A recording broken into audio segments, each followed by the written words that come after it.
your supreme overlord, Veiny Vanilla. We are so back, baby! We've got ourselves a brand new Gundam series to sink our teeth into. Now before I jump into this, I've got to calm myself down and keep my expectations low.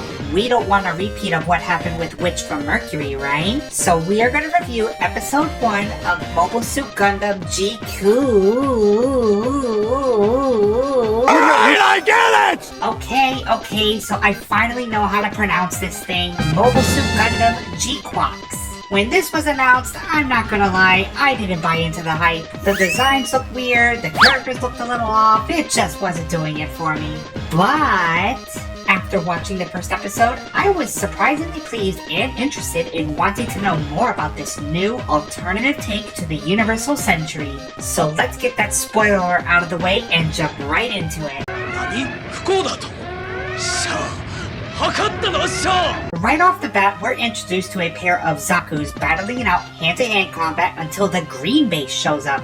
I say green base because it's literally white base but green. Confused? Well, in this alternative timeline, Zeon essentially won the One-Year War, and Char not only stole the Gundam and renamed it Red Gundam, he also took the white base and renamed it the Sodom. It is jarring to see Zeon soldiers inside a Pegasus-class battleship, but I'm all for it. Speaking of Zeon soldiers, a big role in this is played by none other than Shalia Bull. Our boy is getting more screen time than he ever had in the original series. As for these Zaku's duking it out, they're essentially hobby Hyzaks. Unarmed, but they could still cause a ruckus. Another interesting note is Side 6 makes an appearance once again. If that sounds familiar to you, it's the setting for 0080 War in the Pocket. The first episode is chock full of Easter eggs, and I'll do my best to go over them. Side 6 is independent, and apparently Zeon respects that autonomy. We'll see if the inner politics between Zeon and the colonies are explained further. Just then, Shalia gets a new type sense and feels the presence of the Red Gundam, which apparently the Sodom's mission is to hunt it down. Side 6 military police Zaku's try to intercept, but this Red Gundam is fast. Dare I say 3 times faster than an ordinary Gundam? By the way, I will admit, when the first promo pictures of these mobile suits were released, I thought they were wonky and goofy. But with this new animation, they're still a little goofy, but I sort of see their charm. Granted, I'll take the original Zaku 2 over these crotch rocket Zakus any day. But still, they're growing on me. The first Zaku's head is taken off and is disabled. I'm going with disabled because the chest and everything else is still intact. We then get a good look at this fearsome looking Evan Gundam. Again, the early promo pictures don't do it justice. It's got a weird look to it, but I kinda like it in a unique sort of way. We then see the protagonist of the series, Amate Yuzuriha, aka Machu. They don't even say her name in the first episode, so thank God for Gundam Wiki. In a twist of fate, as she's exiting a subway car, she bumps into Neon, who is running away from a pair of MPs. After getting trampled and her phone stomped on, we get some very awesome information about how colonies work, and a scene of Machu doing a handstand with her underwear showing and her legs and feet. Hey yo, what the fuck? I assure you, Machu's feet at the pantry shot is essential to the story. Yeah, what the actual fuck? This one really threw me off for a bit, but hey, we had Miorina feet in Witch from Mercury, we've now got Machu feet in GQuuuuuuX. I guess we're really roping in those feet lovers, huh? After the obligatory fan service shot, Machu notices something in her bag, a hard drive thing which looks an awful lot like Temrei's circuit. You see, we got another Easter egg. Now here is where we separate Machu from the other Gundam protagonists, especially ones in Universal Century. You know damn well Amuro, Camille, Judo, or even Ko would know what this device is. But Machu? She literally has to Google what this thing is. It's an interesting twist, but if she had just read the back of the panel, it clearly says a mobile suit activation key manufactured by Zeonic. I guess Fullypedia had to get a bit of product placement in this, huh? Let's talk a little bit about this device. I had to use Google Lens to translate this Fullypedia page, and it gives a lot of neat details. So this installer key goes into the OS and allows the use of heavy weapons. It reminds me a lot of Gundam X's controller that Garad uses to turn on the Gundam. The wiki page also talks a little bit about how during Operation V, the Federation uses this on the Gundam, and when the Zeon captured it, they recognized its superiority and slapped it in its own mobile suit. See, this is the great stuff that I love to sink my teeth into. This is wonderful world building, and I'm pleased to see it happen. Back in space, we get our introduction to the Gene and Denim of the series, a pair of nobodies named Raguchi and Araga. It's a hunt for the Red Gundam between Side 6's MPs and the Sodan. While Charlie is talking to Komoli, an ensign aboard the Sodan, we get some information about him and Char. He mentions that Char was his MAV, which is a phrase that's constantly repeated throughout this episode. I'm guessing it's something akin to a squad leader or something. But we then get a pair of name drops that made me super giddy. Kissilia and Makuve. You can imagine I sat up in my seat at the mere mention of them. Two of my favorites? I might just forgive this series if Garma shows up. Chalia then orders for the GQuuuuuuX to be activated with the Omega Psychomu, which we'll see in action later in this episode. Apparently this Gundam is originally piloted by a top-tier new type from the Flanagan Institute by the name of Xavier Olivet. He's a pretty cute guy, so I'll be having my eye on him. Another thing that was interesting mentioned was a Zek Nova, and if this Omega Psychomu is used, it could cause it. I'm gonna go on a hunch, but I'm pretty sure it's gonna be some type of new type what the fuckery. Just as things were getting interesting up in space, we find ourselves back in the colony with Machu. There's a tracking device on the installer key and Mian is hot on her tail. But just when she thinks that she's got what she's wanted, it turns out Machu did the old switcheroo. We get our first mention of the clan battle. You dare to refuse my bajol? Machu then loses her footing and we get a twinkle twinkle sparkle sparkle moment with her colliding into Mian. Y'all already got Suletta and Miorine as lesbians, you want these two too? I'm kidding. I'm sure nothing is gonna come of this and they'll just be friends. Back to the real story, we get a nice fight with the Red Gundam and the GQuuuuuuX, including the use of the oversized Elmet-style bits. But for some reason, Xavier's unable to activate the Omega Psychomu. Shocker, right? Back to Machu, we get a glimpse of the squalor some of the Side 6 inhabitants live in as they walk deeper into the slums. Very cyberpunk / Midgar-like. We're then introduced to a band of misfits known as the Pomeranians. Jezzy, Nabu, Anki, and Kane.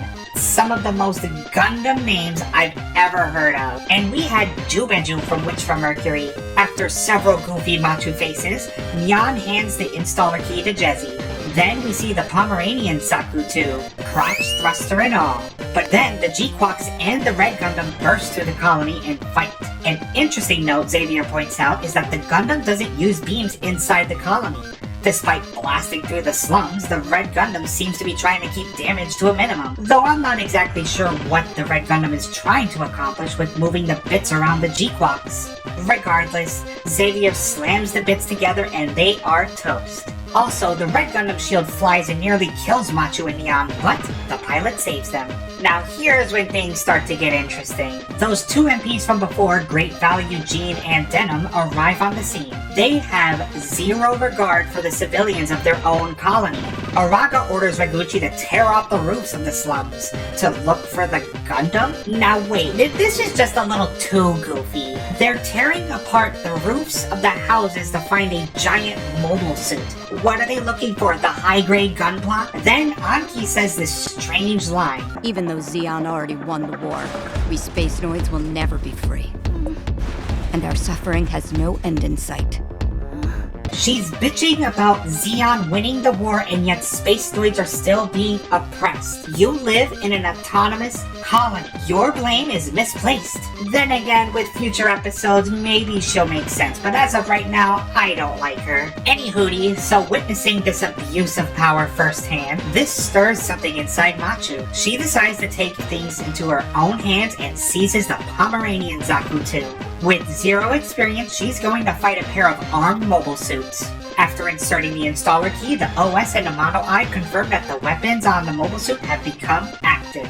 Blue means unarmed, red means armed. Now remember, Machu has zero experience in piloting mobile suits, yet she wants to kick their asses. I'm gonna go kick their asses! A few moments later. Someone's getting his butt handed to him! The Pomeranian Zaku was sent flying down a shaft and into a decommissioned maintenance tunnel, coincidentally where the GQuuuuuuX and Xavier were. I feel like when he made his escape, he could have found a way out and make it back to the Sodom, but yet here we are. The MP then spots the GQuuuuuuX and Xavier, which is interesting because due to facial recognition, he is spotted as a Zeon pilot. Despite the supposed alliance between Zeon and Side 6, the MP aims his rifle at Xavier. Then, Machu notices the GQuuuuuuX and makes a run for it. Literally, with ninja-like reflexes, she dashes along the arm of the Zaku, Haro right behind her, and makes a beeline for the Gundam, jumping right into the cockpit. She has no idea what to do, but thanks to Haro, everything turns on. Not only that, the Haro activates the Omega Psychomu.